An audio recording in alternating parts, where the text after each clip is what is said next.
ذلك بأن الذين كفروا اتبعوا الباطل وأن الذين آمنوا اتبعوا الحق من ربهم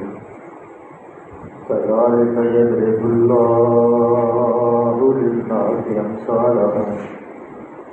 فإذا لقيتم الذين كفروا فضرب الرقاب حتى إذا أثخنتموهم فشدوا الوثاق فإما منا بعد وإما فداء فقد الحرب أوزارها صدق الله مولانا العظيم وصدق رسوله النبي الكريم ونحن من الشاهدين والشاكرين والحمد لله رب العالمين.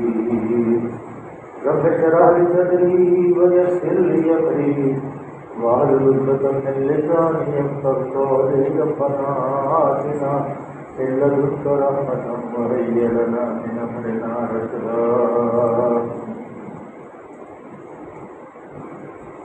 سورہ محمد صلی اللہ علیہ وسلم یا سورہ قطع دونوں نام ہیں. کل ہم نے اس کی 4 آیتیں پڑھی تھیں. اس کے اندر جنگ بدر کا واقعہ بھی ہے اور مسلمانوں کو قیدیوں کے بارے میں بھی ہدایات ہیں، لیکن وہ علمی گفتگو ہے. وہ بڑی لمبی چوڑی سے قیدی جنگ کے اندر جو قید ہوتے ہیں ان کے ساتھ کیسا سلوک کرنا چاہیے، اس کا جو خلاصہ ہے کہ قید کے اندر آپ کسی شخص کو قتل نہیں کر سکتے. وہ انشاءاللہ میں آگے آپ سے عرض کرتا ہوں. یہ اللہ کی ذات کریم کا احسان ہے کہ اللہ نے یہ قرآن عظیم، فرقان عظیم مسلمانوں کو ایک ضابطہ حیات کے طور پہ، رہنمائی کے طور پہ، ہدایت کے طور پہ، اور پھر اس کے اندر کسی قسم کی تحریر اور تنصیب کا ذمہ اپنے ذمہ لے لیا. بالکل میں نے یہ کتاب موجود ہے، جو عمل کرنا چاہیں گے وہ انشاءاللہ العزیز اللہ کے اندر ذات سے مستفید ہے. اللہ نے آج کی جو آیت میں نے آپ کے سامنے تلاوت کرنے کی سعادت حاصل کی ہے، اس میں اللہ نے بڑی ایک اچنبے کی بات، بڑی متوجہ اور توجہ کرنے والی ذالک بأن الذین كفروا اتبعوا الباطل وأن الذين آمنوا اتبعوا الحق من ربهم كذلك يضرب الله للناس أمثالهم. اللہ نے ان کی برائیاں دور کر دی اور ان کا حال درست کر دیا جنہوں نے حق کی پیروی کی اور جنہوں نے کفر کیا اور باطل کی پیروی کی اور ایمان لانے والوں کی مخالفت کی. اللہ نے ان کے اعمال کو ضائع. یہاں اللہ تعالیٰ نے جاہلیت کے زمانے میں جو بھی صحابہ اعتبار سے چھوٹے موٹے گناہ یا چھوٹی موٹی غلطیاں خدائیاں ہوئی تھیں، اللہ تعالیٰ نے یہ اعلان فرما دیا کہ وہ سب ان کے اعمال سے ساکت کر دیں گے. اور پھر سورہ فتح کے اندر بالکل یہ روز روشن کی طرح اللہ نے فرما دیا کہ رضی اللہ عنہم ورضوا. اس میں عثمان غنی بھی تھے، عمر فاروق بھی تھے، علی بھی تھے، ابو بکر صدیق بھی تھے، عمر فاروق بھی تھے. اور اب ان کے بارے میں جو کوئی اللہ کے حکم کے بعد کوئی اپنا حکم لاتا ہے وہ کافر اور فاسق ہے اور اللہ کے حکم کی حکم عدولی کرتا ہے اور اس کی سزا کا وہ مستحق ہے. اللہ نے یہاں ذالک بأن الذین کفروا اتبعوا الباطل وأن الذین آمنوا اتبعوا الحق، یہ اس لیے کیا اللہ نے کہ جو کفر کرنے والے تھے انہوں نے باطل کی پیروی کی اور ایمان لانے والوں نے اس حق کی پیروی کی جو ان کے رب کی طرف سے آیا ہے. اس طرح اللہ لوگوں کو ان کی ٹھیک ٹھیک حیثیت بتائے گا. اصل اللہ تعالیٰ اس طرح طریقہ ہے تو ان کی پوزیشن ٹھیک ٹھیک بتاتا ہے کہ ایک قریب باطل کی پیروی پر اصرار کر رہا ہے، اس لیے اللہ نے اس کی ساری صحیح عمل جو ہے اس کو ضائع کر دیا ہے. لا حاصل کر دی ہے، اور دوسرا فریق جو ہے وہ حق کی پیروی اختیار کر رہا ہے اور اس لیے اللہ کے آگے گریا کوشش کر رہا ہے۔ اللہ نے ان کی تمام برائیوں کو ان سے دور کر دیا، ثابت کر دیا، بدل دیا، ان کے سیئات کو حسنات میں تبدیل کر دیا۔ یہ اللہ تعالیٰ لوگوں کے سامنے ایسی مثالیں اس لیے بیان کرواتے ہیں تاکہ لوگ اپنے نظریات کو درست فرما لیں۔ وَإِذَا لَقِيتُمُ الَّذِينَ كَفَرُوا فَضَرَبُوا الرِّقَابَ، اور جب ان کافروں سے تمہاری مڈ بھیڑ ہو، ابھی جنگ شروع نہیں ہوئی بلکہ ابھی جنگ کا وہ مقام بدر کے اوپر جو جنگ ہونی تھی ابھی شروع نہیں ہوئی بلکہ ابھی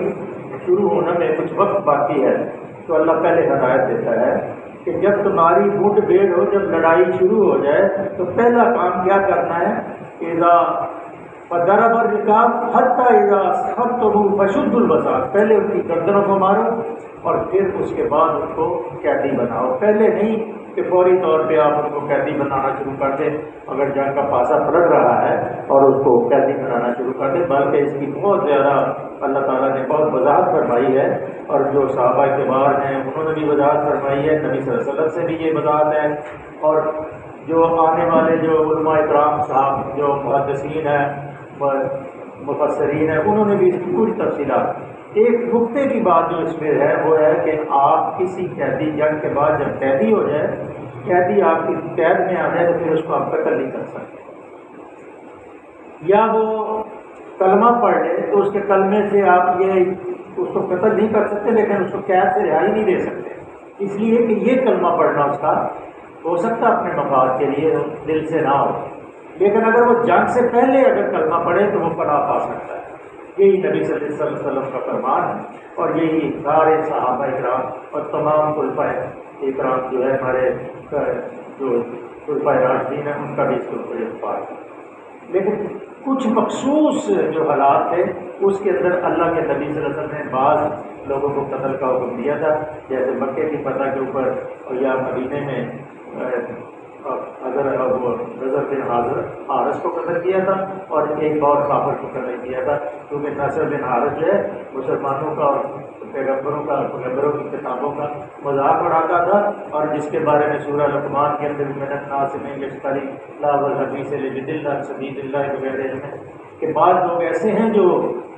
قصے اور کہانیاں خرید کے لاتے ہیں لوگوں کو اللہ کے راستے سے روکنے کے لیے، اور جہاں بھی یہ قرآن پڑھا جاتا تھا اللہ کے نبی جہاں بھی تبلیغ شروع کر دیتے یا قرآن پڑھ کے سنانا شروع کرتے وہ لوگوں کو اپنی طرف راغب کرتا تھا، اور اس نے مغنیاں بھی خرید کے لایا تھا وہ گھنے والی، اور ان کو کہتا تھا کہ تو ان کے اوپر مسلط ہو، ان کو گانا سنا، ان کو خوب ان کو لبا تاکہ یہ دین کو اختیار کرے۔ تو یہ پوری اس کے اندر اللہ نے وضاحت کی ہے، وہ بڑی لمبی چوڑی علمی گفتگو ہے، وہ اتنا آپ کے لیے مفید نہیں کیونکہ لیکن وہ ایک علمی گفتگو ہے کہ جنگ کے پورے معاملات اصول و قواعد جو اس کے اندر بیان ہے۔ لیکن یہ جنگ جو ہے جس کے بارے میں اللہ نے ارشاد فرمایا یہ دین کے لیے ہوگی، زمین کے لیے نہیں ہوگی، دولت کے لیے نہیں ہوگی، صرف خالصتاً اللہ کے دین کو قائم کرنے کے لیے یہ جنگ ہے۔ اور اس کے بارے میں اللہ کے حبیب صلی اللہ علیہ وسلم نے ایک دفعہ حدیث پر ارشاد فرمائی کہ ایک زمانہ اپنے صحابہ سے فرمایا کہ ایک زمانہ ایسا آئے گا کہ لوگ آپ کے اوپر ایسے دوڑیں گے جیسے وہ کہ بالکل ایک پکی ہوئی کوئی چیز ہے اس کے اوپر باغ کے لوگ آ رہے ہیں۔ تو اللہ کے رسول صلی اللہ علیہ وسلم صحابہ نے پوچھا یا رسول اللہ صلی اللہ علیہ وسلم کیا ہم اس وقت بالکل تھوڑے ہوں گے؟ کہا نہیں تم بہت ہوگے، لیکن تمہیں دنیا کی فکر ہوگی، تمہیں موت کی فکر ہوگی کہ کہیں موت نہ آ جائے، تمہیں اپنے مال و دولت کی فکر ہوگی، اپنی زندگی کی فکر ہوگی۔ اس لیے جب تم زندگی کی فکر اور اپنے مال و دولت اپنے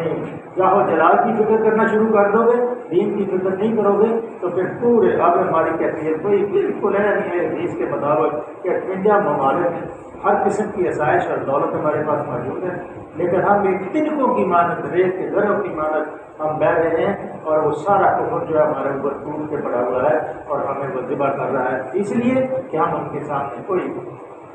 ہم مدافعت نہیں کر رہے، نہ ہم کھڑے ہو رہے ہیں، نہ ہمارے اتفاق ہے، بلکہ سورہ توبہ کے اندر اللہ نے کہا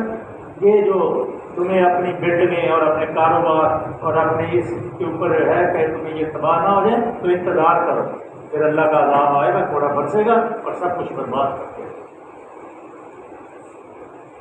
تو یہاں اللہ نے یہ ارشاد فرمایا کہ جب جنگ کا اصول ہے احسان کرو یا فدیے کا معاملہ کر لو تاکہ لڑائی اپنے اختیار کر لو۔ پہلے اس کو قید کرنا نہیں بلکہ پہلے ان کو قتل کرو، پورا جنگ پہ پورا زور لگاؤ، اور جب ہتھیار لڑائی ڈال دے بالکل لڑائی ختم ہو جائے پھر قیدی کرو اور پھر ان کو باندھو، اچھے طریقے سے باندھو، چاہے پھر فدیہ لے کے چھوڑ دو چاہے ویسے احسان کر کے چھوڑ دو۔ جیسے سمامہ کا معاملہ، سمامہ کے جو ایک سردار تھے وہ قید ہو کے آئے اور 3 دن مسجد نبوی میں بندے رہے، 3 دن نبی صلی اللہ علیہ وسلم سے پوچھتے رہے اور ایک ہی سوال وہ کہتا رہا کہ میں اس قوم سے تعلق رکھتا ہوں، قتل کرو گے تو اس کا نقصان اٹھانا پڑے گا، اگر فدیہ لینا چاہتے ہو تو مال و دولت بے شمار ہے، اگر احسان کرو گے تو میں احسان کرا دوں اس کی۔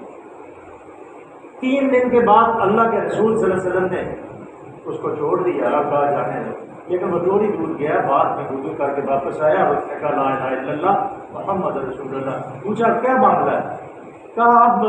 آپ کے پاؤں ہیں اور آج سے مجھے اس سے پہلے جو میرے اندر نفرت تھی آج مجھے اس سے زیادہ محبت آپ سے ہے۔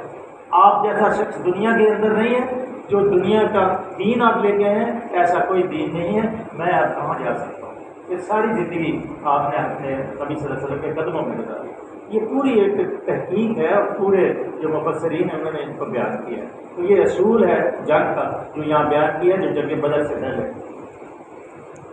ذالک ولو یشاء اللہ لانتصر منہم ولکن لیبلوا بعضکم ببعض والذین قتلوا فی سبیل اللہ فلن یضل اعمالهم۔ یہ تمہارے کرنے کا کام ہے، اللہ چاہتا تو خود ہی ان سے نبٹ دیتا، اللہ کے اندر کون کہنا بھیا کون ہو جانا۔ اللہ کا ایک زلزلہ، اللہ کی ایک آندھی پوری لوط کی قوم کے اوپر پتھر برساتی ہے اور پوری قوم جو ہے وہ عقاب کی جو وادی ہے، ہود کی جو قوم تھی، ساری آگ کی جو قوم ہوا سے ختم ہو جاتی ہے، ایک زلزلے سے سارا کچھ تباہ و برباد ہو جاتا ہے۔ اسی طرح چنگاڑ سے سب کچھ ختم ہو جاتا ہے، دھماکے سے سب کچھ ہو جاتا ہے، لیکن اللہ فرماتے ہیں میں لن تصر منہم ولکن میں یہ آزمانا چاہتا ہوں، میں اگر چاہتا تو خود نبڑ لیتا ہے، مگر یہ طریقہ اس لیے اختیار کیا ہے تاکہ تم لوگوں کو ایک دوسرے کے لیے آزمایا ہے، تاکہ دیکھا جائے کہ کون لیبلوکم ایکم احسن عملا، کون اللہ کے حکم کے مطابق اپنے اعمال کو لے کے پیش ہوتا ہے۔ یہ بڑی بڑی بات۔ والذین قتلوا فی سبیل اللہ فلن یضل اعمالهم، اور جو لوگ اللہ کی راہ میں مارے جائیں اللہ ان کے اعمال کو ہرگز ضائع نہیں کرے گا۔ ولا تقولوا لمن يقتل في سبيل الله اموات بل احياء ولكن لا تشعرون۔ یہ اللہ کا فیصلہ ہے، بلکہ جب بعض لوگ کہتے ہیں کہ شہید نے اپنی زندگی دے دی ہے اور وہ زندگی کا جو فائدہ ہے پچھلے والے اٹھائیں، جو پیچھے زندہ رہ گئے اس کو کوئی، حالانکہ سب سے بڑا فائدہ شہید کو ہے کہ بغیر حساب کے قطرۃ دموع، ایک خون کا قطرہ زمین میں دامن میں جذب نہیں ہوتا اور اللہ کی طرف سے اس کو خوشخبری مل جاتی ہے جب جنت میں داخل ہوئی، اور وہ جنت کا بھی آگے اللہ نے یضل اعمالهم، اللہ اس کے اعمال کو ہرگز ضائع نہیں کرے گا، بلکہ اللہ کا اس کے لیے راہیں کھول دے گا۔ یادیہم ویصلح بالہم، اللہ اس کے لیے اس کی رہنمائی فرمائے گا، ان کے حال درست کر دے گا، ان کو جنت میں داخل کرے گا۔ یدخلہم الجنۃ عرفھا لہم، اس جنت میں داخل کرے گا جس سے وہ ان کو واقف کرا چکا ہے۔ تو نفع جو راہ خدا میں جان دینے والوں کا حاصل ہوگا اس کے 3 مراتب یہاں بیان فرمائے گا۔ ایک یہ کہ اللہ ان کی رہنمائی فرمائے گا، اور اس کے بعد دوسرا ان کا حال درست کر دے گا،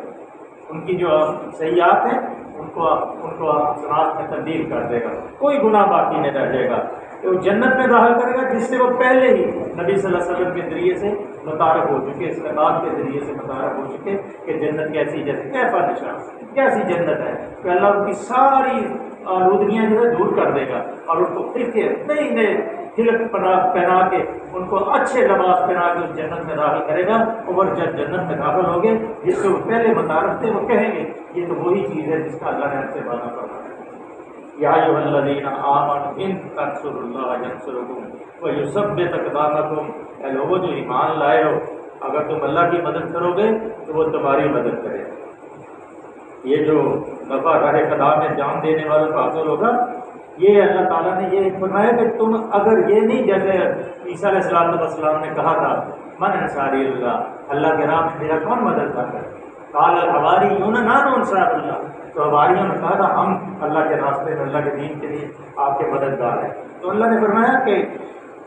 یا ایھا الذین آمنوا ان تنصروا اللہ ینصرکم ویثبت اقدامکم، اگر تم اللہ کی مدد کرو گے تو اللہ تمہاری مدد کرے۔ اللہ کی مدد سے مراد یہ نہیں ہے کہ اللہ کو کسی مدد کی ضرورت ہے،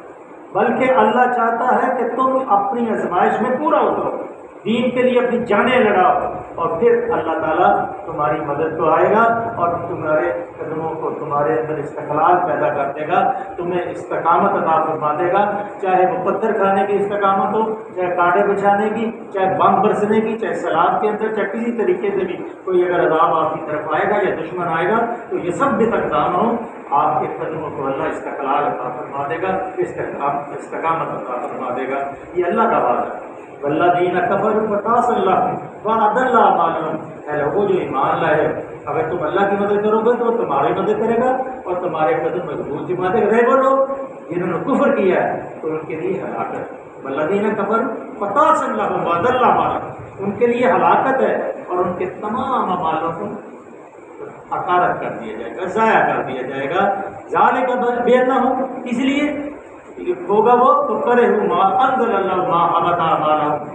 جو اللہ نے نازل کیا اس کو ماننے سے انکار کر، اس لیے ان کے تمام وہ چیز کو ناپسند کیا جسے اللہ نے نازل کیا ہے، یا اللہ نے جو قرآن نازل کیا ہے، پیغمبر بھیجے، پہلے پیغمبر بعد کے پیغمبر، جنہوں نے اس کو ماننے کا انکار کر دیا۔ لیکن میں نے کل کی آیت میں یہ آپ سے بتاتی بھی کہ اگر سارے پیغمبروں پہ آپ ایمان لاتے اور نبی صلی اللہ علیہ وسلم کی آخری نبی پہ ایمان نہیں لاتے تو آپ مسلمان نہیں ہو سکتے۔ مسلمان آپ تبھی ہوں گے جو نزل علی محمد ہے، جو محمد صلی اللہ علیہ وسلم کے اوپر نازل ہوا ہے، تب آپ مسلمانوں کے دوسرے میں شامل ہوں گے۔ پہلی کتابوں میں بھی لا نفرق بین احد من رسلہ وقالوا سمعنا واطعنا غفرانک ربنا والیک المصیر، پہلی کتابوں میں بھی ایمان اور تمام پیغمبروں پہ ایمان اور نبی محترم صلی اللہ علیہ وسلم کے اوپر ایمان لائیں گے تو آپ ایمان کے دائرے میں داخل ہوں گے۔ اگر آپ نے محمد صلی اللہ علیہ وسلم کے نازل کردہ کتاب کے اوپر آپ کے اوپر ایمان نہیں لائے تو آپ مسلمانوں کے دائرے میں داخل نہیں، چاہے آپ عیسیٰ کو مانیں، موسیٰ کو مانیں، چاہے آپ ابراہیم علیہ السلام کو مانیں، نوح علیہ السلام کو مانیں، لوط کو مانیں، ہود علیہ السلام کو مانیں، صالح علیہ السلام، کتنے پیغمبر آئے سب کو مانیں، اگر آپ محمد صلی اللہ علیہ وسلم پہ ایمان نہیں لائیں گے تو آپ مسلمان نہیں ہوں۔ بس یہ ایک ذرا پتے کی بات ہے، ذالک بانہم کروا، اس لیے کہ انہوں نے اس چیز کو ناپسند کیا، ما انزل اللہ فاحبط اعمالہم، تو اللہ نے ان کے اعمال کو ضائع کیا۔ یہ بڑی بڑی بات افلم یسیروا فی الارض فینظروا کیف کان عاقبۃ الذین من قبلہم دمر اللہ علیہم وللکافرین امثالھا ذالک بان اللہ مولی الذین آمنوا۔ اب جنگ جاری تھی، احد کا میدان تھا اور یہ آیتیں اس وقت نازل ہوئی کہ افلم یسیروا، کیا تم نے زمین کے اندر پھرے نہیں، دیکھا نہیں عاقبۃ الذین من قبل، پہلے لوگوں کی کیفیت کو دیکھا نہیں کہ کیسے حود علیہ السلام کی قوم آگ جو تھی، عقاب کا جو قصہ پیچھے ہم نے پڑھا ہے، پوری کی پوری قوم جو ہے اس کے اوپر عذاب آیا اور پوری قوم کو تباہ و برباد کر دیا، اور وہ سمجھ رہے تھے یہ ہوا آ رہی ہے اور یہ ہمیں سیراب کرے گا، بادل آ رہا ہے، لیکن اللہ نے ان کو کھینچ کے میدان میں لایا اور وہ 7 دن ہوا چلی، سارا کچھ نیست و نابود کر دیا۔ اسی طرح اللہ نے زمین کے اوپر چلو، جیسے میں نے آپ کو لوط کا قصہ سنایا تھا، وہ جو پوری گہرے مردار جو ہے، ایک ابھی یہ جو ریسنٹ جو ریسرچ ہوئی ہے کہ وہ ایک سال عربی جو ہے نا وہاں جانے سے بہت ڈرتے ہیں، ایک بدو ایک لے کے گیا تھا ایک آدمی، اس نے رسی کے ساتھ کوئی 100 فٹ یا 150 فٹ رسی تھی، اس کے ساتھ پتھر باندھ کے اس ریت کے اندر ڈالا اور جتنی رسی اندر گئی اسی کو ہی جل کے خاک ہو گئی اور باقی رسی اس کے ہاتھ میں۔ آج تک وہ عذاب ہو رہا ہے، وہ عذاب ٹلنے والا نہیں ہے اللہ کا، لیکن ہم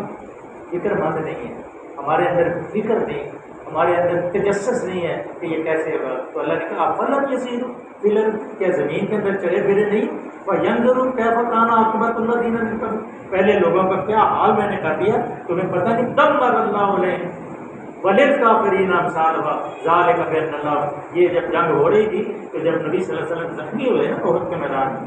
تو اس نے کہا تھا سفیان نے کہ میرے ساتھ ہمارے ساتھ عزا ہے، لا عزا، ان کے پاس کوئی عزا نہیں، تو اللہ کے رسول صلی اللہ علیہ وسلم نے کہا ان کو جواب دو اللہ مولانا لا مولا لکم، ان کو صحابہ کو کہا کہ اس کو جواب دو کہ اللہ ہمارا مولا ہے، ان کا کوئی مولا نہیں، ہمارا اللہ مولا ہے۔ اگر ہم اپنے اللہ کو اللہ مولا تسلیم کر لیں تو یہ ہمیں شکست دے سکتا ہے؟ لیکن ہم کپڑوں میں، گھروں میں، مکانوں میں، محلوں میں، زیورات میں، روٹی پانی کے چکر میں اور یہ حکومتیں بنانے اور حکومتیں بگاڑنے کے چکر میں پڑ گئے، اور وہ بھی کون سی حکومتیں جو باطل کے اوپر مبنی۔ اس دین کی سرپرست کوئی حکومت پاکستان میں آج تک نہیں آئی ہے، نہ دنیا کے اندر اس وقت موجود ہے۔ اگر ہوتی تو یہ دین پھر غالب ہوتا، انشاءاللہ یہ زمانہ پھر آئے گا کہ اللہ تعالیٰ اس دین کو غالب کرے گا۔ اللہ سے دعا ہے کہ اللہ کی ذات کریم ہمیں قرآن کو سمجھنے اور ہمیں سنت رسول کے اوپر عمل کرنے کی توفیق عطا فرمائے۔ صدق اللہ مولانا العظیم و صدق رسول النبی الکریم ونحن علی ذلک من الشاہدین والشاکرین والحمد للہ رب العالمین۔